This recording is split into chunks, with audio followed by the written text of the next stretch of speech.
ഒരുപാട് പേരുകളുടെ സംശയങ്ങൾ നിറഞ്ഞ ഒരു മേഖലയാണ് ഈ അസിഡിറ്റി എന്ന് പറയുന്നത്. ചെറുപ്പമുള്ളവരാണെങ്കിലും ശരി, സ്ത്രീയാണെങ്കിലും ശരി, പുരുഷന്മാരാണെങ്കിലും ശരി, പ്രായം ചെന്നവരാണെങ്കിലും ശരി, പലർക്കും ഉള്ളൊരു ബുദ്ധിമുട്ടാണ് ആസിഡിൻ്റെ പ്രശ്നം. അതേപോലെ തന്നെ ഇടയ്ക്കിങ്ങനെ ഒരു ബ്ലോട്ടിങ് പോലെ, ഒരു ഏമ്പക്കം പോലെ അങ്ങനെ വരിക. പിന്നെ ടോയ്ലറ്റിൽ ചില സമയങ്ങളിൽ ആളുകൾക്ക് എന്തുണ്ടാവും, നല്ല കോൺസ്റ്റിപ്പേറ്റഡ് ആയിരിക്കും. ചില സമയങ്ങളിൽ നല്ല ഡയറിയ അല്ലെങ്കിൽ നല്ല ലൂസ് മോഷൻ ആകാൻ ചാൻസ് ഉണ്ട്. നമ്മളെ കുടൽ ഭക്ഷണം പോകുന്ന വഴികളുണ്ടല്ലോ, അതിൻ്റെ ഹെൽത്ത് എന്ന് പറഞ്ഞത് വളരെ വളരെ ഇമ്പോർട്ടൻ്റാണ്. അത് അവിടെ എന്തെങ്കിലും ഇഷ്യൂസ് ഉണ്ടെങ്കിൽ, അവിടെ എന്തെങ്കിലും പ്രോബ്ലംസ് ഉണ്ടെങ്കിൽ നമുക്ക് ഒരുപാട് അസുഖങ്ങൾ വരും. ഈവൻ ബാക്ക് പെയിൻ വരും, തലവേദന ഉണ്ടാകും, പനി വരും, ജലദോഷം വരും, അലർജിക് ഇഷ്യൂസ് ഉണ്ടായിരിക്കും, അതുപോലെ സ്കിൻ ഇഷ്യൂസ് ഉണ്ടായിരിക്കും. ഹലോ എവരിവൺ, ഞാൻ doctor Siraj, medical officer QNB hospital, Koduvally. ഇന്ന് നമ്മൾ ഡിസ്കസ് ചെയ്യാൻ പോകുന്ന പ്രധാന വിഷയം അസിഡിറ്റിയാണ്.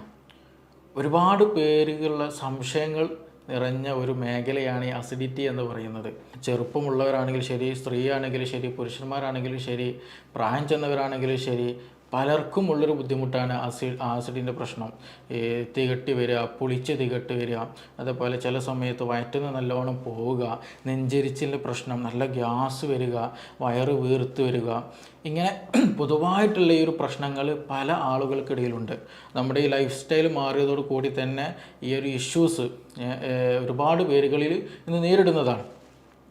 ഇന്ന് അത് മാത്രമല്ല, നമ്മളിതിൻ്റെ കൂടെ ചേർത്ത് വായിക്കുന്ന ഒരു പ്രശ്നം എന്താണെന്ന് വെച്ചാൽ, ഇന്ന് വരുന്ന ക്ലിനിക്കിൽ വരുന്ന പല കേസുകളിൽ, ഈ അടുത്ത് വന്നൊരു കേസ് വന്നിട്ടുണ്ടായിരുന്നു.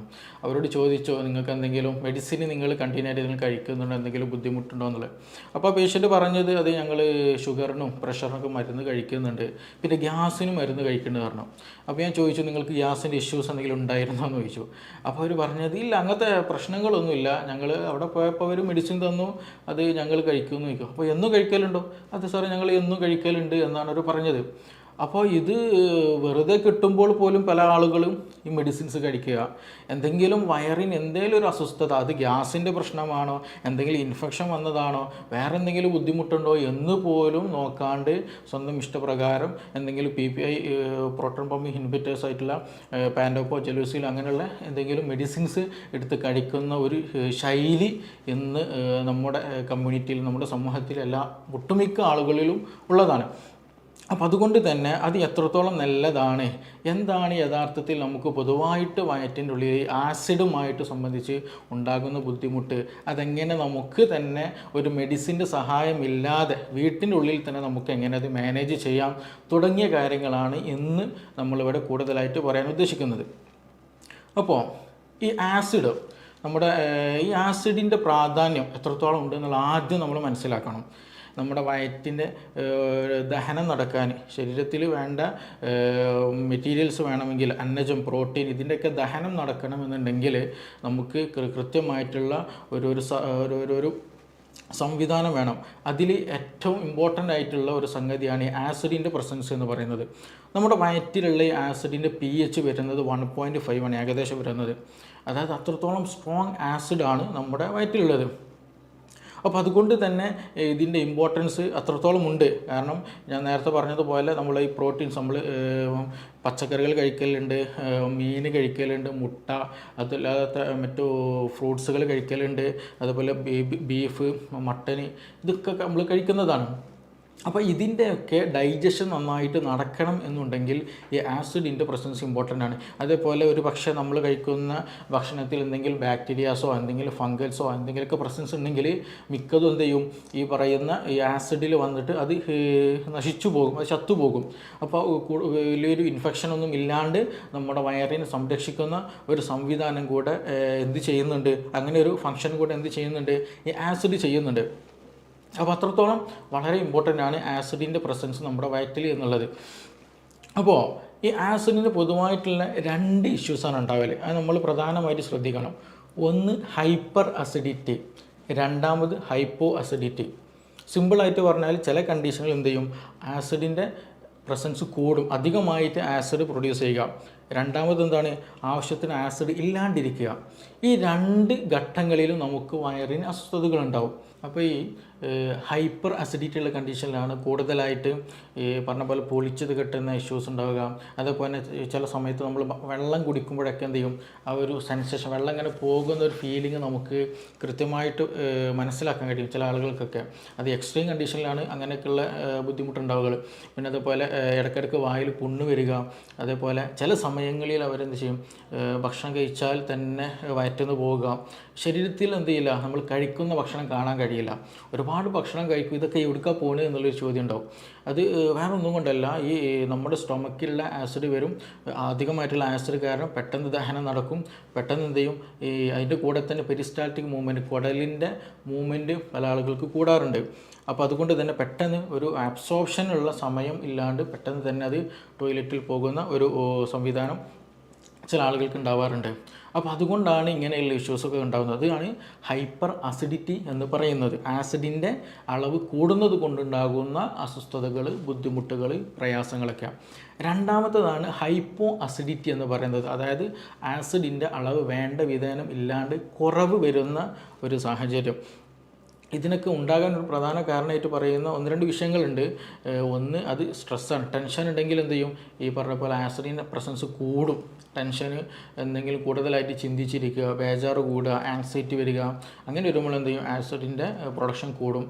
സ്ട്രെസ് ഹോർമോൺ ഉള്ളത് കൊണ്ട്, അതിൻ്റെ പ്രസൻസ് കൊണ്ട് ഈ പറയുന്ന പോലെ ആസിഡിൻ്റെ പ്രൊഡക്ഷൻ കൂടും. രണ്ട്, ഇതേപോലെ എച്ച് പൈലോറിക്കിൻ്റെ പ്രസൻസ് സ്റ്റൊമക്കിലുണ്ടെങ്കിലും അതും ഈ പറഞ്ഞ പോലെ ആസിഡ് കൂടാനും കുറയാനുള്ളൊക്കെ കാരണമാണ്.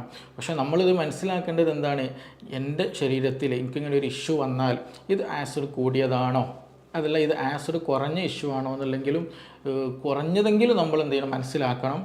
അതിന് വേണ്ട കാര്യങ്ങൾ നമുക്ക് വീട്ടിൽ തന്നെ ചെയ്യാൻ കഴിയണം. അപ്പോൾ ഹൈപ്പോ അസിഡിറ്റി, അടുത്തതാണ് പറയാനുള്ളത്. ഹൈപ്പോ അസിഡിറ്റി, ഈ ആസിഡ് അളവ് വേണ്ട വിധേനം നമ്മുടെ ശരീരത്തിൽ ഇല്ല എങ്കിൽ, വയറ്റിലില്ല എന്നുണ്ടെങ്കിൽ നേരത്തെ പറഞ്ഞതുപോലെ ഡൈജഷന് വളരെയധികം നെഗറ്റീവായിട്ട് ബാധിക്കും.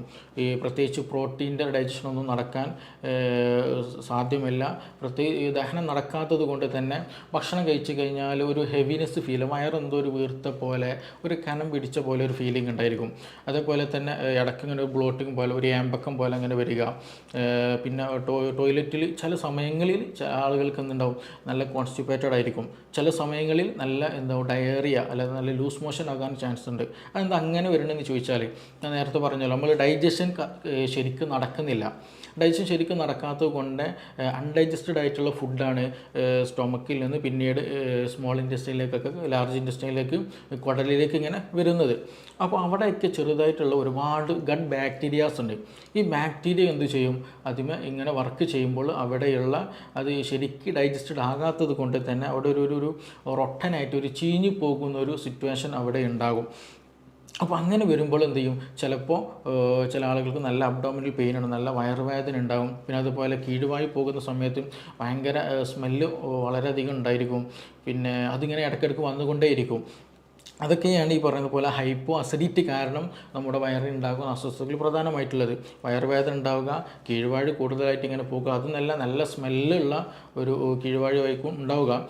പിന്നെ അതുപോലെ നല്ല വയറൊക്കെ വീർത്ത ഒരു ഫീലിംഗ് ആയിരിക്കും ഉണ്ടാവുക.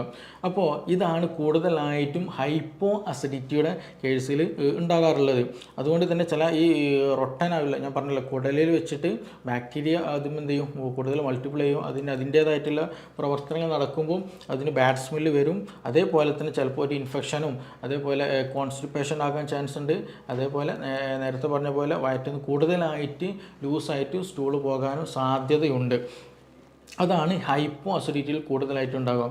അപ്പോൾ നമ്മുടെ വീട്ടിലുള്ള അല്ലെങ്കിൽ നമുക്ക് തന്നെ ഇങ്ങനെയുള്ള അനുഭവങ്ങളുണ്ടായിരിക്കും. ചില ആൾക്ക് ഭക്ഷണം കഴിച്ച് കഴിഞ്ഞാൽ, എന്തെങ്കിലും ബീഫൊക്കെ കഴിച്ച് കഴിഞ്ഞാൽ, എന്തെങ്കിലും റെഡ് മീറ്റൊക്കെ കഴിച്ച് കഴിഞ്ഞാൽ എന്ത് ചെയ്യും, ഇനിയൊന്നും വേണ്ട, വയറ് ഫുള്ളായൊരു ഫീലിംഗ് ഉണ്ടായിരിക്കും.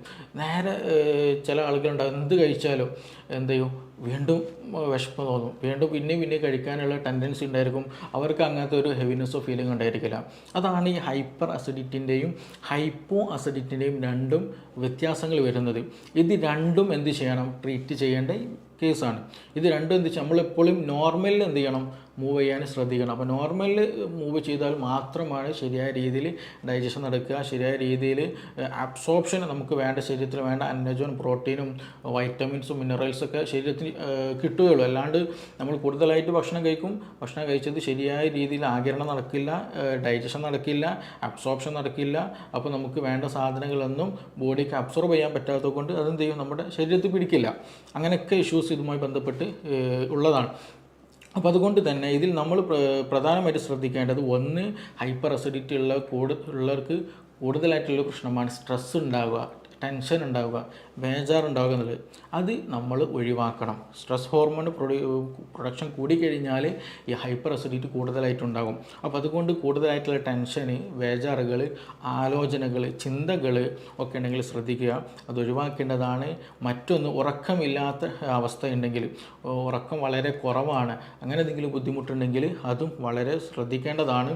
അതും നമ്മുടെ ശരീരത്തെ എന്ത് ചെയ്യും, നമ്മുടെ ദഹന പ്രക്രിയയെ, ആസിഡിൻ്റെ പ്രൊഡക്ഷനൊക്കെ പ്രതികൂലമായിട്ടും ബാധിക്കുന്നതാണ്. അപ്പോൾ അതും ശ്രദ്ധിക്കുക. ദഹനത്തെ വളരെ ഇമ്പോർട്ടൻ്റ് ആണ് ഉറക്കം എന്നുള്ളത്. മറ്റൊന്ന്, ഈ ഹൈപ്പോ ആയിട്ടുള്ള കേസുകളുണ്ടല്ലോ, അതായത് ദഹനം നടക്കുന്നില്ല, എന്തെങ്കിലും വയറ് വീർത്ത പോലെ അല്ലെങ്കിൽ ഒരു ക്ഷീണം പിടിച്ച പോലെയൊക്കെയുള്ള ഒരു അവസ്ഥ. അങ്ങനെയുള്ളവർ ചെയ്യേണ്ടത് പ്രധാനമായിട്ടും ഒന്ന്, ഈ നമ്മുടെ ഭക്ഷണത്തിൽ എന്ത് ചെയ്യുക, ചുക്ക്, അതേപോലെ ഇഞ്ചി, കുരുമുളക്, ഗ്രാമ്പു, പട്ട, ഇങ്ങനെയുള്ള സംഗതികളുണ്ടല്ലോ, അതെന്ത് ചെയ്യുക, നമ്മുടെ ഭക്ഷണത്തിൽ കൂടുതലായിട്ട് ഉൾപ്പെടുത്തുക. അത് നമ്മുടെ ഡൈജഷന് കൂടുതൽ പ്രൊമോട്ട് ചെയ്യും, പെട്ടെന്ന് ഡൈജസ്റ്റ് ചെയ്യാനുള്ള അത് ഹെൽപ്ഫുൾ ആക്കുന്ന മെഡിസിൻസാണ്. അപ്പോൾ കൂടുതലായിട്ട് നിങ്ങൾക്ക് അങ്ങനെ ഒരു ഇഷ്യൂസ് ഉണ്ടെന്നുണ്ടെങ്കിൽ എന്ത് ചെയ്യുക, ഈ മല്ലി ഉണ്ടല്ലോ, മല്ലി കുറച്ച് എന്ത് ചെയ്യുക, വെള്ളത്തിലിട്ട് തിളപ്പിച്ചിട്ട് ആ വെള്ളം ഇടയ്ക്കിടയ്ക്ക് കുടിക്കുന്നത് ഈ അധികമായിട്ടുള്ള ഗ്യാസിൻ്റെ ഇഷ്യൂസും വയറിൻ്റെ അസ്വസ്ഥതകൾക്കൊക്കെ വളരെ ഹെൽപ്ഫുള്ളാണ്, വയറ്റിന്ന് പോകാനും വളരെ നല്ലതാണ്. അപ്പോൾ അതുകൊണ്ട് അങ്ങനെയുള്ള മെഡിസിൻസ്, അങ്ങനെയുള്ള പദാർത്ഥങ്ങൾ കൂടുതലായിട്ട് നമ്മൾ എന്ത് ചെയ്യണം, നമ്മുടെ ഭക്ഷണത്തിൽ ഉൾപ്പെടുത്താൻ ശ്രദ്ധിക്കാം. എങ്കിൽ തന്നെ എന്ത് ചെയ്യും, ഇങ്ങനെയുള്ള ഇഷ്യൂസുകളും കാര്യങ്ങളും നമുക്ക് നിയന്ത്രിക്കാൻ കഴിയും. ഇനി അതൊന്നുമല്ല, വേറെ എന്തെങ്കിലും ബുദ്ധിമുട്ടുകൾ കൂടി, ചില ആളുകൾക്ക് എന്ത് ചെയ്യും, ഭയങ്കര പെയിൻഫുള്ളാണ്, ഭക്ഷണം കഴിക്കുന്ന സമയത്ത് നല്ല പെയിൻ ഉണ്ടായിരിക്കും. ചില ആളുകൾക്ക് ഭക്ഷണം കഴിഞ്ഞ് ഒരു അരമണിക്കൂർ കഴിഞ്ഞാൽ അല്ലെങ്കിൽ ഒരു 20 മിനിറ്റ് കഴിഞ്ഞാൽ നല്ല വയറുവേദന വരാറുണ്ട്, ചില ആൾക്ക് നല്ല ഛർദ്ദിക്കാൻ വരാറുണ്ട്. അപ്പോൾ അങ്ങനെയുള്ള കേസുകളിൽ അത് നിർബന്ധമായിട്ടും നമ്മൾ പ്രത്യേകം ഡോക്ടറെ കണ്ടിട്ട് അത് എന്താണ് എന്നുള്ളത് പഠിക്കുക തന്നെ ചെയ്യണം. അത് വേറെ എന്തെങ്കിലും മൈഗ്രെയിൻ്റെ ഇഷ്യൂസ് ഉണ്ടോ, ഇനി അതല്ല വേറെ അൾസറിൻ്റെ പ്രശ്നമുണ്ടോ, IBSൻ്റെ സിംറ്റം ഉണ്ടോ, IBD, ഇങ്ങനെയുള്ള, അതായത് നമ്മുടെ GI ട്രാക്ക്, അത് ഭക്ഷണം പോകുന്ന പാത്വേ ഉണ്ടല്ലോ, ഈ ഈസോഫാഗസ്, അതായത് ഇവിടെ നിന്ന് വരുന്ന ആ ഈസോഫാഗസ്, സ്റ്റൊമക്ക്, വയറ്, പിന്നെ സ്മോൾ ഇൻറ്റസ്റ്റൈൻ, ലാർജ് ഇൻറ്റസ്റ്റൈൻ, അങ്ങനെയുള്ള ആ ഒരു പാത്വേയിൽ എന്തെങ്കിലും ഇൻഫെക്ഷൻസ് ഉണ്ടോ, അവിടെ എന്തെങ്കിലും അതിന് സ്ഫിങ്ക്റ്റേഴ്സ് ഉണ്ട്, അതായത് ഭക്ഷണം ഒരു വൺ ഡയറക്ഷനിൽ പോകാൻ വേണ്ടി ഹെൽപ്പ് ചെയ്യുന്ന സ്ഫിങ്ക്റ്ററായിട്ട് ആക്ട് ചെയ്യുന്ന ഏരിയകളുണ്ട്. അപ്പോൾ അവിടെ എന്തെങ്കിലും പ്രശ്നങ്ങളുണ്ടോ, അപ്പോൾ അത് കറക്റ്റ് മനസ്സിലാക്കിയിട്ട് അതിന് വേണ്ട രീതിയിലുള്ള ട്രീറ്റ്മെൻറ്റ് വളരെ ഇമ്പോർട്ടൻ്റ് ആണ്. നമ്മൾ ആദ്യം മനസ്സിലാക്കണം, ഈ സ്റ്റൊമക്ക് എന്ന് പറയുന്നത്, അതായത് സ്റ്റൊമക്ക്, നമ്മളെ കുടൽ, ഭക്ഷണം പോകുന്ന വഴികളുണ്ടല്ലോ, അതിൻ്റെ ഹെൽത്ത് എന്ന് പറയുന്നത് വളരെ വളരെ ഇമ്പോർട്ടൻ്റാണ്.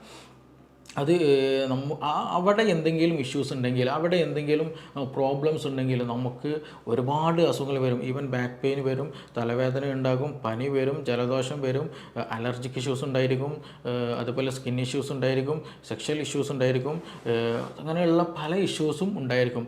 ഇനി അഥവാ നമ്മളൊരു മെഡിസിൻ കഴിച്ചാലോ ഈ അസുഖങ്ങൾക്ക് വേണ്ടിയിട്ട്, ആ മെഡിസിനും തന്നെ ശരിയായ രീതിയിൽ ദഹിച്ച് അബ്സോർപ്ഷൻ നടക്കണം എന്നുണ്ടെങ്കിൽ എന്ത് വേണം, ഈ GI ട്രാക്ക്, നമ്മുടെ സ്റ്റൊമക്ക്, വയറ്, കുടൽ, ഇതൊക്കെ എന്ത് ചെയ്യണം, ഹെൽത്തി ആയിരിക്കണം. ഇല്ലെങ്കിൽ എന്ത് ചെയ്യില്ല, അത് ശരിക്കും ഡൈജഷൻ നടക്കില്ല, ശരിയായ രീതിയിൽ അബ്സോർപ്ഷൻ നടക്കില്ല, ആ മെഡിസിൻ ശരീരത്തിൽ പിടിക്കില്ല. അപ്പോൾ അതുകൊണ്ട് ഈ ഒരു പാത്വേ, നമ്മുടെ ഭക്ഷണം കഴിക്കുന്ന അല്ലെങ്കിൽ ഭക്ഷണം കടന്നു പോകുന്ന സ്ഥലം എന്നുള്ളത് വളരെ വളരെ ഇമ്പോർട്ടൻ്റ് ആണ്. അത് നിർബന്ധമായിട്ടും നമ്മൾ എന്ത് ചെയ്യണം, ഹെൽത്തി ആയി കൊണ്ടുപോകാൻ വളരെയധികം ശ്രദ്ധിക്കുക. എന്തെങ്കിലും ബുദ്ധിമുട്ട് കൂടുതലായിട്ട് തോന്നുന്നുണ്ടെങ്കിൽ നിർബന്ധമായിട്ടും നിങ്ങളൊരു ഡോക്ടറെ കണ്ടിട്ട് അതിന് വേണ്ട നിർദ്ദേശങ്ങൾ സ്വീകരിക്കണം. അല്ലാണ്ട് സ്വന്തം ഇഷ്ടപ്രകാരം, സ്വന്തം തീരുമാനപ്രകാരം ഒരിക്കലും എന്ത് ചെയ്യരുത്, നമ്മൾ മെഡിസിൻ കഴിക്കരുത്. അത് നിർബന്ധമായിട്ടും നമ്മൾ ശ്രദ്ധിക്കേണ്ടതാണ്. നമുക്കിനി മറ്റൊരു വിഷയവുമായിട്ട് വേറൊരു സമയത്ത് വീണ്ടും കാണാം.